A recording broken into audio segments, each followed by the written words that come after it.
नमस्कार दोस्तों, एक बार फिर से आप सभी का स्वागत है हमारे YouTube channel civil service institute में। तो मॉडर्न हिस्ट्री के जो आज के हमारे सेशन का पार्ट है, वो है गांधी और उनके प्रारंभिक आंदोलन। ठीक है, तो यहाँ पे जो स्वतंत्रता आंदोलन में या भारत की स्वतंत्रता में गांधी जी की जो भूमिका रही, उसके बारे में सारी डिटेल है। उससे रिलेटेड जो लास्ट ईयर प्रश्न पूछे गए हैं, वो सारे यहाँ पे हमने लिए हैं। ठीक है, तो हम यहाँ पे आज डिस्कस करेंगे महात्मा गांधी के बारे में सब कुछ, ओवरऑल 360 कवरेंस पूरा कर लेंगे। और ये देखेंगे कि इनका रिलेशन जो है वो भारतीय राष्ट्रीय कांग्रेस से कैसे रहा और फिर जो 1857 का विद्रोह हुआ उससे कैसे रहा। ठीक है, तो पूरी चीज़ें आज हम आज के सेशन में कवर कर लेंगे। और आई थिंक इस पूरे सेशन को करने के बाद आपके पास फिर इनसे रिलेटेड कोई भी ऐसा प्रश्न नहीं होगा जो कि आपको एग्जामिनेशन में आया और आप उनको करने में सक्षम ना हो। ठीक है, तो चैनल को सब्सक्राइब करिएगा, वीडियो को लाइक करिएगा, दूसरों को भी शेयर करिएगा। हम शुरू करते हैं गांधी और उनके प्रारंभिक आंदोलन। ठीक है, देखिए, अगर हम गांधीवादी युग की बात करें कि गांधीवादी युग कब रहा, तो वो रहा 1919 से लेकर 1947 तक का। इसको हम कहते हैं गांधीवादी युग। ठीक है, यानी ये थर्ड जो था वो थर्ड फेज था ये स्वतंत्रता का। या ऐसा करिए, रुकिए, हम आपको 1857 से लेके अब तक का एक मैप बनाते हैं, जिससे आपके दिमाग में थोड़ा सा क्लियरेंस रहेगा कि हम पढ़ क्या रहे हैं और चीज़ों को कवर अप कैसे करेंगे।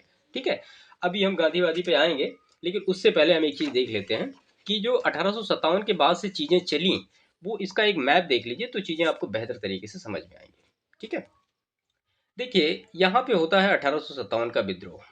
ठीक है, तो ये हुआ 1857 का विद्रोह। उसके बाद फिर 1857 के विद्रोह के बाद क्या होता है, तो फिर होता है राष्ट्रवाद का उदय होता है। और उसके बाद फिर 1885 में कांग्रेस की स्थापना होती है। ठीक है, ये सारी चीज़ आप पढ़ चुके हैं और यहीं से स्वतंत्रता जो संघर्ष है वो स्टार्ट होता है। तो यहाँ से तीन चरणीय स्वतंत्रता संघर्ष स्टार्ट होता है, त्रिचरणीय जिसको हम कहते हैं। अब उसमें से जो तीन चरण है वो क्या क्या है हम देख लेते हैं। देखिए, ऐसे जब आप पढ़ते हैं तो आपके दिमाग में थोड़ी क्लियरेंस रहती है कि हम चीज़ों को कहाँ पे पढ़ रहे हैं, कैसे पढ़ रहे हैं और अभी हमें क्या क्या चीज़ें पढ़नी है। तो जो पहला चरण अगर इसमें बात करें, कांग्रेस की स्थापना के बाद जो तीन चरणीय संघर्ष हुआ वो कौन कौन सा चरण रहा, तो उसमें अगर हम पहला चरण की बात करें तो वो रहा 1885 से लेकर के 1905 तक का। ये जो एक चरण था ये उदारवादी चरण था, इसके बारे में डिटेल हम देख चुके हैं। जिसमें कि चीज़ों के लिए मतलब शासन में अपनी भूमिका को मानना और अंग्रेजों का साथ देना, ये सारी चीज़ें रहीं। जो अगर दूसरे चरण की बात करें इस तीन चरण में, तो द्वितीय चरण जो रहा वो रहा उग्रवादी क्रांतिवादी का काल। इसको आप नोट कर लीजिएगा, उग्रवादी क्रांतिकारी काल। इसका जो टाइम पीरियड रहा वो 1905 से लेकर 1919 तक का रहा। ठीक है, और जो इसमें तीसरा चरण रहा इसको हम कहते हैं गांधीवादी युग। गांधीवादी युग जो कि 1919 से लेकर 1947 के बीच में रहा। आज हम जो पूरा डिस्कस करने वाले हैं इस तीसरे चरण के बारे में कि गांधीवादी युग जो 1919 से 1947 तक का रहा, उसके बारे में हम सारी डिटेल। तो आई थिंक आपको ये सारा मैप समझ में आया होगा। तो यहाँ से हम इसको चीज़ों को आगे बढ़ाते हैं। ठीक है, तो गांधीवादी युग जो कि रहा कितना, 1919 से लेकर 1947 तक का। ठीक है, अब इसमें फिर अगेन तीन चरण में हम इन सब सारी चीज़ों को बांट लेते हैं। देखिए, इस तरह से अगर आप डिवीजन करके पढ़ेंगे तो चीज़ें आपको आसानी से समझ में आएंगी और बोझ नहीं लगेगा, एक इंटरेस्ट क्रिएट होगा माइंड में कि हिस्ट्री को ऐसे पढ़ना है हमें। तो आपको चीज़ें याद भी ज़्यादा समय तक रहेंगी, बार बार पढ़ने की आवश्यकता नहीं पड़ेगी। तो गांधीवादी जो चरण रहा 1919 से शुरू हुआ और 1947 तक गया, तो उसके तीन चरण में क्या क्या है और तीन चरण की पर्टिकुलर पूरी वर्किंग देख लेते हैं। तो इसके जो प्रथम चरण है, इस प्रथम चरण में जो कि चला 1919 से लेकर 1922 तक का, इसमें क्या क्या हुआ, इसको कहते हैं सक्रिय संघर्ष का काल। सक्रिय संघर्ष का काल, इसमें हुआ असहयोग और हुआ खिलाफत। ठीक है, तो ये दोनों के बारे में आपको डिटेल पढ़ना है, पहली चीज़। दूसरी चीज़, अगर हम जो इसका सेकंड फेज देखें यानी द्वितीय चरण देखें, तो द्वितीय चरण का आंदोलन जो रहा वो 1922 से लेकर 1928 तक का काल रहा। इसको हम कहते हैं विराम का काल। विराम का काल, तो ये गांधी जी के लिए एक विराम का काल रहा, इसमें उन्होंने कुछ खास नहीं किया। तृतीय चरण की बात करें अगर, जो हमारा थर्ड फेज है, वो रहा 1928 से लेकर 1947 तक। ठीक है, अब इसमें बहुत सारी चीज़ें हुई। तो कौन कौन सी चीज़ें हुई हम सारी चीज़ें यहाँ पे वन बाई वन देख लेते हैं। हम यहाँ तृतीय चरण की बात कर रहे हैं। आप कंफ्यूज मत होइएगा इन सारी चीज़ों के बारे में कि मतलब एक ही में तीन चरण हो रहे हैं, चार चरण हो रहे हैं, ऐसा नहीं है। चीज़ों को थोड़ा सेपरेट करके सीखने की आदत डालिए आप। तो ये जब तृतीय चरण है, इस तृतीय चरण में क्या क्या हुआ, अब इसमें हो गया सविनय अवज्ञा, फिर उसी में हो गया गोलमेज सम्मेलन, फिर उसी में हो गया गांधी इरविन पैक्ट, फिर उसमें भारत शासन अधिनियम 35 आ गया, 1935 आ गया, फिर पूर्ण स्वतंत्रता का अधिकार, फिर उसी के बाद 1942-44 में द्वितीय विश्व युद्ध आ गया, फिर मुस्लिम लीग का जो डायरेक्ट एक्शन डे था, मुक्ति दिवस आ गया, फिर अगस्त प्रस्ताव आएगा, फिर क्रिप्स प्रस्ताव आएगा, फिर भारत छोड़ो आंदोलन आएगा, और फिर कैबिनेट प्रस्ताव आएगा, उसके बाद फिर भारत की स्वतंत्रता हो जाएगी। तो ये पूरा एक हिसाब से ओवरऑल एक मैप था इंडियन हिस्ट्री को कवर करने का, जो कि हम कहते हैं गांधीवादी युग के बारे में। तो आई थिंक चीज़ें आपके दिमाग में थोड़ी सी आई होंगी कि हमें इन सब चीज़ों में पूरा ओवरऑल करना क्या है, इसको कैसे कवर अप करना है। ठीक है, तो ये एक कॉन्सेप्ट था इसका कि चीज़ों को बेहतर तरीके से हम समझ पाएँ। देखिए, अगर आप इस तरह से चीज़ों को करेंगे तो आपको ये कभी बोझ नहीं लगेगा और आपको चीज़ें आसानी से याद रहेंगी। अब आपको ये पता हो गया कि ठीक है, जो प्रथम चरण है वो 1919 से 1922 तक का रहा। इसमें दो चीज़ें मेन हुई जो कि एग्जामिनेशन की दृष्टि से बहुत ही महत्वपूर्ण है, वो है असहयोग और खिलाफत आंदोलन। इन दोनों के बारे में हमें अच्छी तरीके से पढ़ना है। 22 से लेकर 28 यानी 1922 से 1928 में जो गांधी जी का विराम काल रहा, इसमें स्वतंत्रता के लिए कोई खास चीज़ें वैसी नहीं हुई। इसमें गांधी जी ने सिर्फ रचनात्मक कार्य किए हैं, ऐसा कोई जन आंदोलन नहीं किया है। तो अगर आप मान लिया कंफ्यूज भी हो रहे हैं कि यार जो सविनय अवज्ञा था वो कब हुआ था, तो आपको ये पता होगा फिलहाल 1922 से 1928 के दौरान तो नहीं हुआ, उसके बाद में चाहे जब हुआ होगा। तो इस तरह से भी आप जो आंसर आते हैं आपके वो चार पार्ट के जो एमसीक्यू होते हैं उनमें आप एलिमिनेशन मेथड भी अप्लाई कर सकते हैं, लेकिन कब, जब आपको ये जो कॉन्सेप्ट है आपके माइंड में फीड अप होगा तब।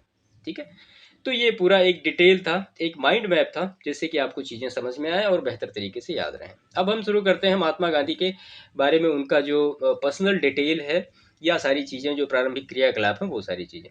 तो आई थिंक ये सब चीज़ें आपको पता होंगी, लेकिन फिर भी हम एक बार डिस्कस कर लेते हैं। देखिए, 2 अक्टूबर 1869 गांधी जी का जन्म हुआ, पोरबंदर में हुआ, गुजरात में हुआ। इनकी मृत्यु हुई 30 जनवरी 1948 को दिल्ली में। पिता का नाम था करमचंद गांधी और माता का नाम था पुतली बाई। पोरबंदर रियासत के दीवान थे इनके पिताजी, जो कि राजकोट में है, और ये काठियावाड़ और बीकानेर के भी दीवान रहे। इनके इनकी पत्नी का नाम था कस्तूरबा या कस्तूरबाई। पुत्र इनके चार थे, हीरालाल, मनीलाल, रामदास और देवदास गांधी। बैरिस्टर की पढ़ाई इन्होंने की थी। तो ये सारी चीज़ें हैं। अब अगर इसमें हम इनके प्राइमरी जो क्रियाकलाप हैं उनको देख लें, तो गुजरात जिला न्यायालय और बॉम्बे हाई कोर्ट में प्रैक्टिस इन्होंने की। अफ्रीका प्रवास किया 1893 से लेकर 1915 तक का। ठीक है, और उसके बाद 9 जनवरी 1915 को भारत आए, और इसी के लिए प्रवासी भारतीय दिवस भारत में मनाया जाता है 9 जनवरी को ही। मोरित्सवर की घटना होती है डरबन, जो प्रेटोरिया में है, यहीं पे इनको ट्रेन से निकाला जाता है। और 1894 में, ये डेट आप नोट कर लीजिएगा, एक बार एग्जामिनेशन में पूछा गया है, 1894 में नटाल इंडियन कांग्रेस की स्थापना की गांधी जी ने। ठीक है, तो नटाल इंडियन कांग्रेस की स्थापना 1894 में की। 1906 में एशियाटिक रजिस्ट्रेशन एक्ट आया। इन्होंने Tolstoy Farm, Phoenix Farm, Indian Opinion समाचार पत्र, हिंद स्वराज, ये पुस्तक लिखी 1909 में। हिंद स्वराज पुस्तक लिखी 1909 में। उसके बाद 1914 में इन्होंने अफ्रीका छोड़ दिया। ठीक है, अफ्रीका में ही सत्याग्रह का प्रयोग किया। असहयोग और सविनय अवज्ञा आंदोलन भी सबसे पहले कहाँ पे किया, ये अफ्रीका में ही किया। उनका मतलब प्रयोग वहाँ पे किया।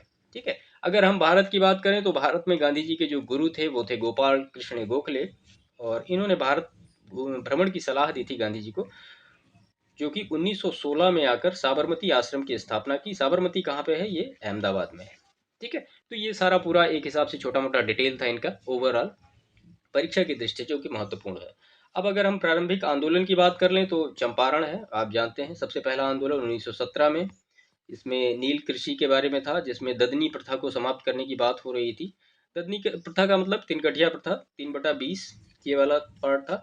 1869 और 1859-60 में नील आंदोलन चला था, और नील दर्पण एक पुस्तक लिखी थी, हिंदी पैट्रियाट समाचार पत्र में ये सारी चीज़ें पब्लिश हुई थी।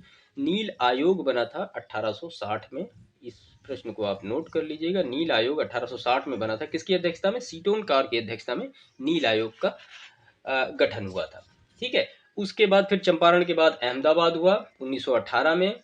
इसमें मजदूरों को प्लेग बोनस के लिए कुछ डिटेल थी। और उसके बाद फिर खेड़ा हुआ 1918 में लगान के लिए। तो इसी में वल्लभ भाई पटेल को सरदार की उपाधि दी थी गांधी जी ने। ठीक है, और बारदोली सत्याग्रह जो हुआ था वो हुआ था 1928 में, तो ये आप याद रखिएगा। तो कई बार एग्जामिनेशन में क्रोनोलॉजी पूछी गई है कि चंपारण है, अहमदाबाद है, खेड़ा है, बारदोली है, इनकी आप क्रोनोलॉजी बिठाइएगी, कौन सबसे पहले हुआ, कौन सबसे बाद में हुआ, ये सारी चीज़ें।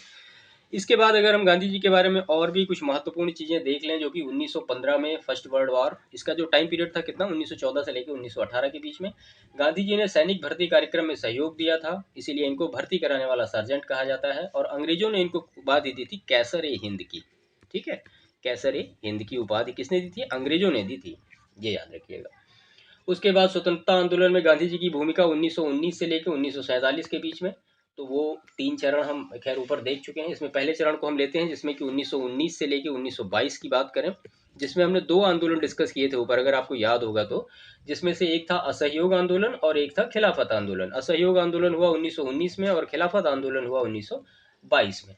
इसके बाद इस तरह से चीज़ें आप, उसके बाद फिर हम द्वितीय चरण में आते हैं, जिसमें कि 1922 से लेकर 1928 तक का वो एक विराम का काल था। और उसके बाद का जो 1928 से 1947 तक का जो काल रहा है, वो कि उसमें काफ़ी संघर्ष हुए हैं, बहुत सारी चीज़ें हुई हैं, गोलमेज सम्मेलन, गांधी इरविन पैक्ट से लेकर भारत की स्वतंत्रता तक का पूरा सब कुछ, वो हम आगे के सेशन में धीरे धीरे कवर अप करते रहेंगे। ठीक है, तो आज यहाँ पे हम जो देख रहे हैं गांधी और उनके प्रारंभिक आंदोलन के बारे में, तो इतनी सारी चीज़ों से आपको ये माइंड में क्लियर हुआ होगा कि गांधी और उनके प्रारंभिक आंदोलन की जो रीच है वो कहाँ कहाँ तक है, और जैसे जैसे प्रश्न आते रहेंगे उनको हम डिस्कस भी वहाँ पे करते रहेंगे।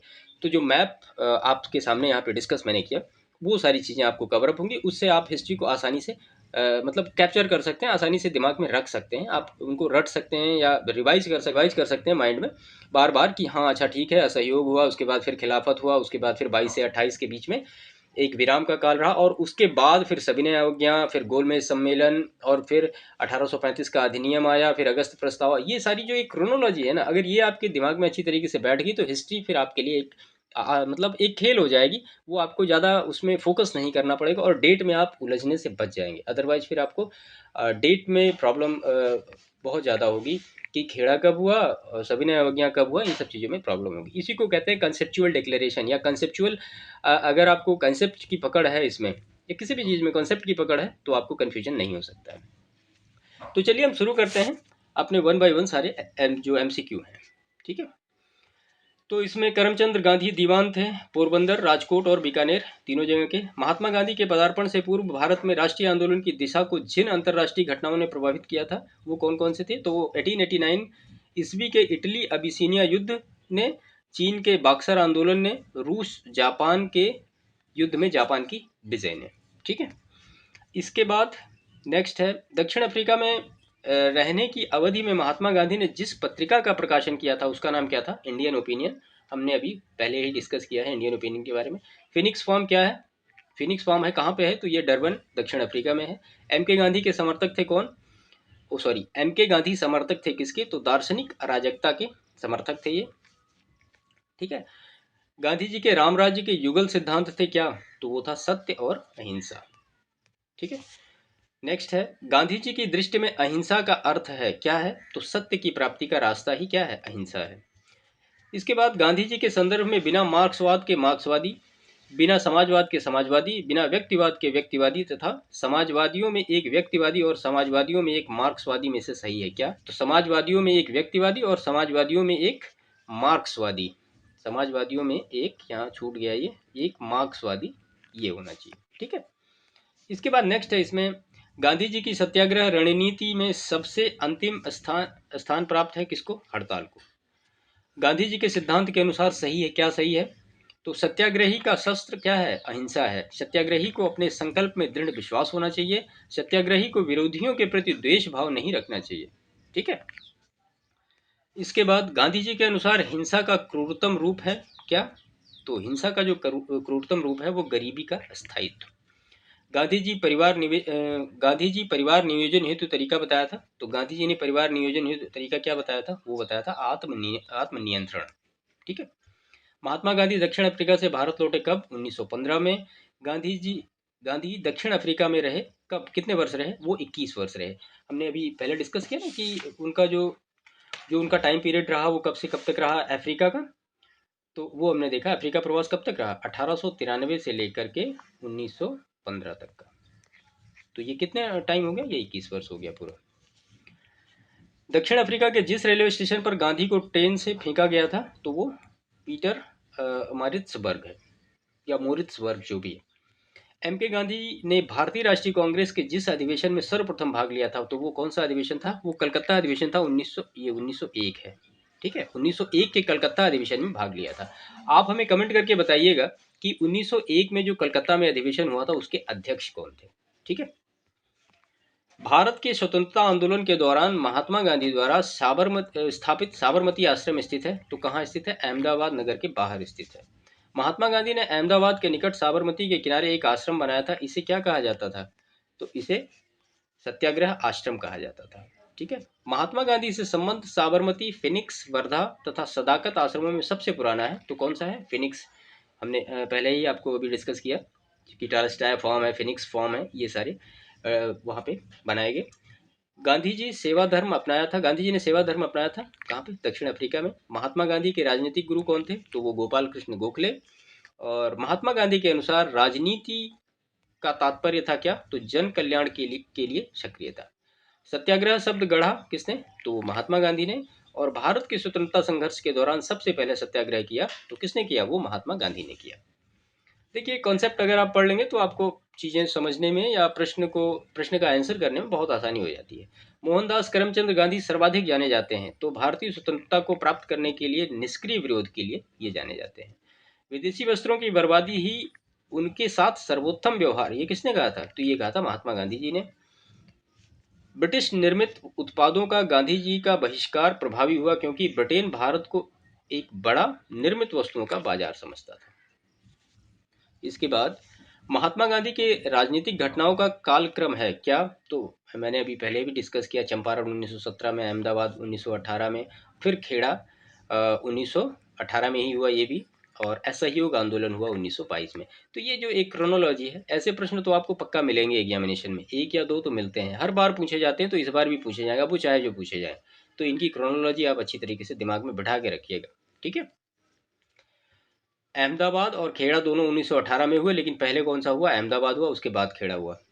महात्मा गांधी के बारे में सही है, उन्होंने अपनी प्रारंभिक शिक्षा राजकोट में प्रारंभ की। कस्तूरबा के साथ उनका विवाह 13 वर्ष की आयु में हुआ था। उन्होंने विधि का अध्ययन द इनर टेम्पल लंदन में किया। वे रस्किन की पुस्तक अनटू द लास्ट से सर्वाधिक प्रभावित हुए। ठीक है, अनटू दिस लास्ट है ये। इसके बाद नेक्स्ट प्रश्न है इसमें, महात्मा गांधी ने कहा था कि उनकी कुछ सबसे गहन धारणाएं अनटू दिस लास्ट नामक पुस्तक में प्रतिबिंबित होती हैं और इस पुस्तक ने उनके जीवन को बदल डाला। इस पुस्तक का वह संदेश जिसने महात्मा गांधी को बदल डाला, तो वो कौन सा? वो ये था कि व्यक्ति का कल्याण सबके कल्याण में निहित है। इस वाक्य ने गांधी जी के जीवन को बदल डाला। गांधी विचारधारा प्रभावित रही किससे? तो वो रश्किन से रही, थोरो से रही और टॉलस्टॉय से रही। तो ये तीनों नाम आप याद रखिएगा। इसके बाद स्वदेशी आंदोलन, खिलाफत आंदोलन, वैयक्तिक सत्याग्रह आंदोलन तथा भारत छोड़ो आंदोलन में से जिस आंदोलन में गांधी जी संबंधित नहीं थे, तो किससे संबंधित नहीं थे? अब जाहिर सी बात है स्वदेशी से संबंधित नहीं होंगे। स्वदेशी कब हुआ? 1905 में हुआ। बाकी खिलाफत में भी रहे। तो ये वैयक्तिक आंदोलन जो कि वैयक्तिक सत्याग्रह आंदोलन से संबंधित रहे, भारत छोड़ो आंदोलन से संबंधित रहे। इसी में तो गांधी जी ने कहा था करो या मरो का नारा भी दिया था। तो स्वदेशी आंदोलन जो कि हमने अपने लास्ट टाइम में डिस्कस किया, 1905 से इससे वो रिलेटेड नहीं थे। इसके बाद भारत छोड़ो आंदोलन, सविनय अवज्ञा, बारदौली एवं खेड़ा सत्याग्रहों में से जिसका नेतृत्व महात्मा गांधी ने नहीं किया, तो किसने किया? किसको उसमें? तो वो बारदौली सत्याग्रह। हमने अभी ऊपर जब डिस्कस कर रहे थे तो हमने देखा था कि बारदौली सत्याग्रह हुआ था 1928 में। ठीक है, इसका नेतृत्व गांधी जी ने नहीं किया था। खेड़ा का नेतृत्व 1918 में गांधी जी ने किया था। गांधी के संदर्भ में सही कथन है क्या है? जाति विहीन अछूतों की दशा में सुधार के लिए कठोर संघर्ष किया, असहयोग आंदोलन शुरू किया गांधी जी ने। महात्मा गांधी को सर्वप्रथम राष्ट्रपिता किसने कहा था? तो वो सुभाष चंद्र बोस ने कहा था। गांधी जी के नाम के पहले महात्मा जोड़ा किसने? तो चंपारण सत्याग्रह के दौरान जोड़ा गया ये नाम। चंपारण सत्याग्रह कब हुआ? 1917 में। गांधी जी को सर्वप्रथम महात्मा के तौर पर संबोधित किया था किसने? तो वो रविंद्रनाथ टैगोर ने संबोधित किया था। महात्मा गांधी का छत्तीसगढ़ में प्रथम आगमन हुआ था कब? तो वो हुआ था 20 दिसंबर 1920 को। ठीक है। नोआखाली काल में महात्मा गांधी के सचिव थे। तो कौन थे सचिव? तो ये थे प्यारेलाल। ठीक है। राजकोट सत्याग्रह, खेड़ा सत्याग्रह, वाईकोम सत्याग्रह तथा असहयोग आंदोलन में से जिस आंदोलन में गांधी जी ने प्रत्यक्ष रूप से भाग नहीं लिया था तो वो वाईकोम सत्याग्रह से गांधी जी ने प्रत्यक्ष रूप से भाग नहीं लिया था। बाकी आप सभी समझ रहे होंगे कि खेड़ा में भी थे और राजकोट में भी थे और असहयोग आंदोलन में भी थे। गांधी जी के अनुयायियों एन सिन्हा, ब्रज किशोर प्रसाद, बी कृपलानी एवं राजेंद्र प्रसाद में से वह जो पेशे से एक शिक्षक थे तो कौन थे? तो वो डॉक्टर राजेंद्र प्रसाद एक शिक्षक थे। डी बिरला, जमनालाल बजाज, डी टाटा एवं बालचंद्र हीराचंद्र उद्योगपतियों में से वह व्यक्ति जो लंबे समय तक AICCC के खजांची रहे तथा वर्ष 1930 में जेल भी गए तो वो जमनालाल बजाज। भारतीय कपड़ा व्यापारी, कांग्रेस तथा महात्मा गांधी के निकट सहयोगी तो कौन? तो वो जमनालाल बजाज। स्वाधीनता आंदोलन के दौरान महात्मा गांधी के करीबी अंग्रेजी मित्र थे तो कौन? तो ये थे रेवरेंड चार्ली। वह कारागार जिसे गांधी जी ने मंदिर का नाम दिया था तो वो कौन था? तो वो यरवदा कारागार में। महात्मा गांधी कांग्रेस के सदस्य नहीं थे, उन्होंने इस्तीफा दे दिया था। गांधी जी की मृत्यु पर जिसने कहा था कि हमारे जीवन से प्रकाश चला गया, तो ये किसने कहा था? तो ये जवाहरलाल नेहरू ने कहा था। गांधी जी को वन मैन बाउंड्री फोर्स कहकर संबोधित किया किसने? तो माउंटबेटन ने। जिसने महात्मा गांधी को आदेशित किया था कि वह भारत में प्रथम वर्ष खुले कान पर मुंह बंद कर व्यतीत करें, तो ये किसने? तो इनके राजनीतिक गुरु जो हैं गोपाल कृष्ण गोखले ने कहा था। भारतीय राजनीति में प्रवेश से पूर्व 1 वर्ष तक देश में पर्यवेक्षक विद्यार्थी के रूप में रहने की सलाह दी थी गांधी को किसने? तो उनके राजनीतिक गुरु गोपाल कृष्ण गोखले ने दी थी। गलत साधन हमें कभी भी सही उद्देश्यों तक नहीं ले जाते, यह किसने कहा था? तो ये कहा था MK गांधी ने। ठीक है, जो नैतिक दृष्टिकोण से गलत है वह राजनीतिक दृष्टिकोण से भी कभी सही नहीं हो सकता। इस सिद्धांत के प्रबल समर्थक थे कौन? MK गांधी। गांधी जी ने अपना पहला सत्याग्रह आरंभ किया तो मजदूरों को कम वेतन दिए जाने के विरुद्ध। वह आंदोलन जिसमें महात्मा गांधी ने पहली बार भूख हड़ताल का प्रयोग हथियार के रूप में किया था तो वो कौन सा? अहमदाबाद की जो हड़ताल थी उसमें किया था। महात्मा गांधी ने भारत में अपना पहला जन भाषण दिया कहाँ पे? तो वो बनारस में दिया था। इसके बाद गांधी ने बंधुआ मजदूरों को मुक्त कराने का प्रथम अभियान आरंभ किया था तो चंपारण से। 1917-18 में अहमदाबाद में गांधी जी द्वारा चलाए गए सत्याग्रह में हिस्सा लिया था किसने? तो वो मजदूर वर्ग ने हिस्सा लिया था। महात्मा गांधी का वह संघर्ष जो औद्योगिक श्रमिकों से संबंधित है, ये औद्योगिक है, तो वो अहमदाबाद संघर्ष था जो उनसे संबंधित था। अहमदाबाद सत्याग्रह आरंभ किया था तो सूती मिल कामगारों के लिए किसने शुरू किया था? ये गांधी जी ने शुरू किया था। तो गांधी जी के ट्रस्टीशिप के सिद्धांत के प्रतिपादन के संबंध में सही युग्म है। ठीक है, ये प्रतिपाद्य है, प्रतिपाद्य के संबंध में सही युग्म है। क्या है? तो दक्षिण अफ्रीका 1903। अहमदाबाद सत्याग्रह आरंभ किया था तो इसमें है वे अहिंसा पर आधारित अर्थव्यवस्था पर बल देते थे। केंद्रीकरण शोषण और असमानता को जन्म देता है, अतएव अहिंसक सामाजिक संरचना केंद्रीकरण विरोधी है। वे भारत के मशीनीकरण के भी पक्ष में नहीं थे। तो भारत के मशीनीकरण के पक्ष में कौन नहीं था? तो MK गांधी नहीं थे। MK गांधी के अनुसार अस्पृश्यों का सामाजिक आर्थिक सुधार संपन्न किया जा सकता है उनके लिए कुटीर उद्योग की स्थापना करके। ठीक है, गांधीयन इनोवेशन यानी गांधी जी का नवाचार का तात्पर्य है मतलब कम निवेश से अधिक उत्पादन अधिक लोगों के लिए। ये क्या है? ये गांधीयन इनोवेशन है।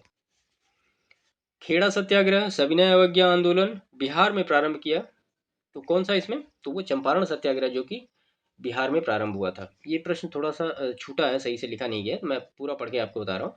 खेड़ा सत्याग्रह है, सविनय अवज्ञा आंदोलन है, असहयोग आंदोलन तथा चंपारण सत्याग्रह में से वह घटना जो सबसे पहले हुई तो वो चंपारण थी। ठीक है, चंपारण में तिनकठिया प्रथा का तात्पर्य क्या है? तो वो 3/20 भूभाग पर नील की खेती करना।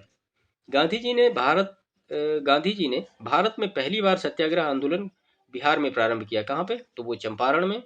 और गांधी जी का चंपारण आंदोलन था तो ये था नील कर्मियों की समस्याओं के समाधान हेतु।